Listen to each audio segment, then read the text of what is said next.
Hi everyone, this is Julia Scott again in LITE535. This is blog number 4 for my Create framework, and I'll be presenting on technology integration. This is an example presentation that I would use for advanced art students. I am using the topic of city murals and sketching ideas for a city planner for my real world topic. And I will be using the technology tool sketchpad.pro, giving you guys a little bit of a demonstration on how to use it, and an example that I used for this project. Okay, so to start off my lesson on city murals, I would give my advanced art students like a solid definition and just some background information on street art. So street art is obviously art that's created in public spaces to be viewed by a particular audience or by a community. Street art is highly influenced by graffiti, but sometimes is made on commission, so with permission from the city. A lot of times they're huge murals, but they use a lot more mediums other than just paint. So they can use spray paint, stencils, stickers, sometimes posters, and they're usually in some way connected to graphic design. I would obviously give a lesson on a very famous street artist by the name of Banksy.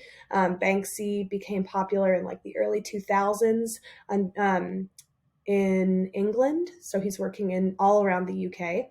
Banksy is actually a pseudonym, so we don't actually know the real identity of the artist Banksy, but he's become incredibly famous for his social and political commentary pieces.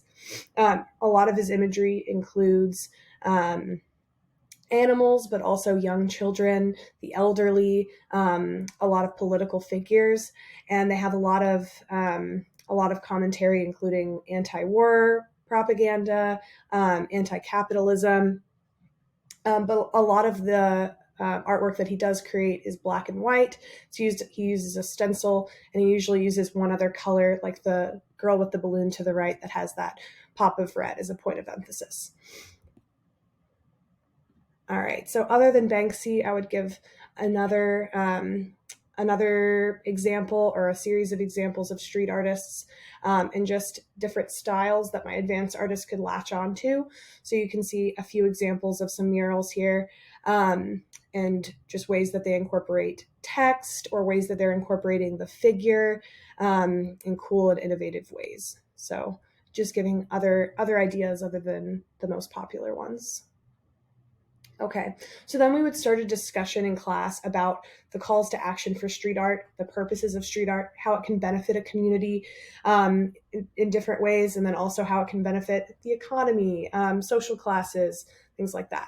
So street art can beautify a space. So if there's a decrepit building that needs revamping, it can bring about social awareness to underserved populations, could reinforce or represent community values. So if a community's economy is hugely based off of farming, they might make a mural near a local grocery store about farm to table foods or something like that. And then it could promote local businesses or cultural diversity. So again, bringing attention to those underserved populations, bringing attention to upcoming local businesses, and bringing in revenue and things like that. So there are a lot of benefits of public art that I want my advanced art students to consider before they create their art pieces. All right, so the technology tool that I'll be demonstrating is called sketchpad.pro. It's a really simple online drawing tool, but it's great for any level of artist. So if you wanted to adapt this lesson for a younger age group, even giving the same prompt to elementary students around like 5th grade age could be really awesome for them to just get that exposure to real world learning in more of an investigating way rather than an integrated way. You can use a variety of drawing tools with sketchpad.pro, so you can upload images, you can edit the saturation and adjustments on images, or just adjustments and then edit saturation and brightness and contrast and all that. You can, I'm trying to think of what else it does before I demonstrate it. You can create patterns, and there's like different little like drawing tools, kind of like how you have in Procreate. You can have a thick brush or like a watercolor brush or a star brush or something like that. It allows for that in this tool. And then the most important feature for this project is that multiple artists can work on the same template at once. So as long as you have an administrator of the Sketchpad and then you have the link among other group members, everybody can be working on the sketch at once, adding their own ideas, adding comments to this little sidebar chat, and then just kind of working and sketching and revising at the same time. So it's really great for advanced students in a project like the one I'm proposing. Okay, so the way that this would look in class for their assignment is I would first give them a presentation that would be similar to this one. We would have a discussion about street art and look at even more street art in a more in a deeper and more meaningful way. Then as groups, so students would be in groups of like 3 to 5, they would brainstorm how their personal community could benefit from a mural. I'm currently working at a school in Henry County called Eminence Independent Schools. And they are a really small school. It's very rural. And so they would be considering how they could redesign the side of a building or a blank street or wall in their community, and how it could be transformed using the purposes we described in one of those last slides. So they would consider if there was events, historical figures, businesses, or values that define their community of eminence.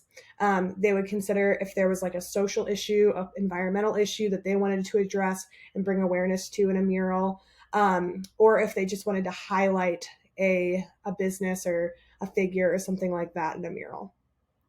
Then students would either go on a walking field trip, it could be a homework assignment, or they could find an image online of the photograph and to get a photograph of the wall that they want to revamp. So they would have to have a photograph of their space that they're working with. Since this is the real world, this real world learning, they would want a very specific photograph of their space that they would be drawing on for the purposes of this assignment. Once they have that photo, all of the artists in the group are going to be working in sketchpad.pro on their street art project. So all members of the group have to participate in some way, shape, or form. They might delegate some of the work. So they might say, this person is going to go get the photos and collect information and research. This person's going to be doing the sketching. And then the last person might be in charge of writing a letter to the city planner, which is the last component of this project, to put it into that higher level category on the CREATE framework. So the students would be writing letters to the city planner for how the mural would benefit the community in the space it's intended for.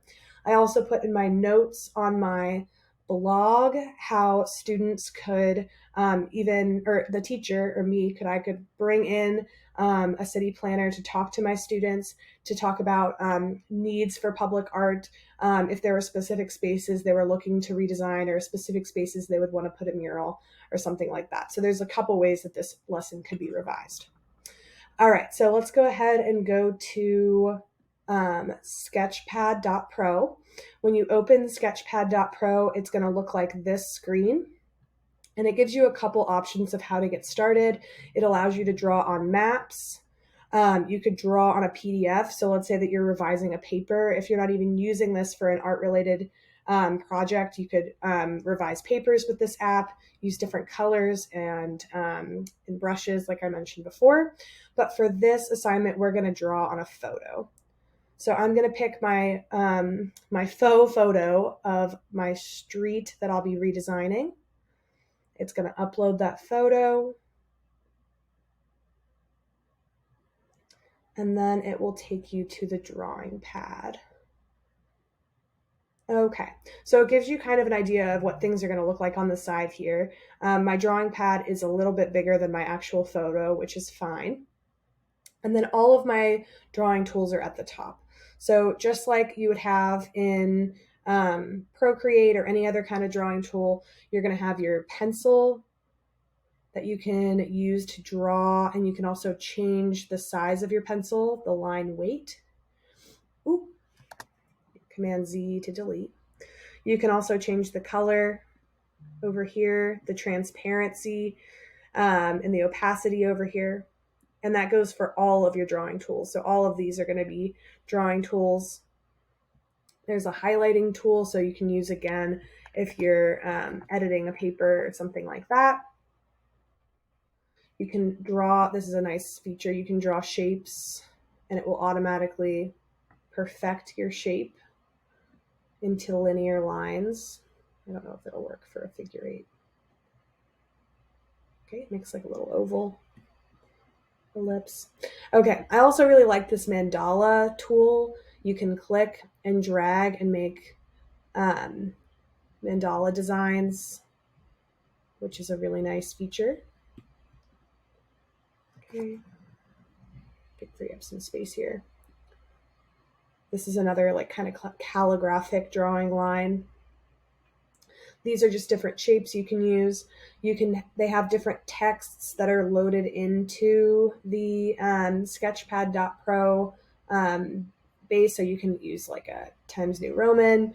The one that I used for my example, I believe, was Papyrus, changing the size of the font as well as the color and transparency. And then the last really nice feature is that you can upload different photos and erase backgrounds and things like that in a really simple but effective way.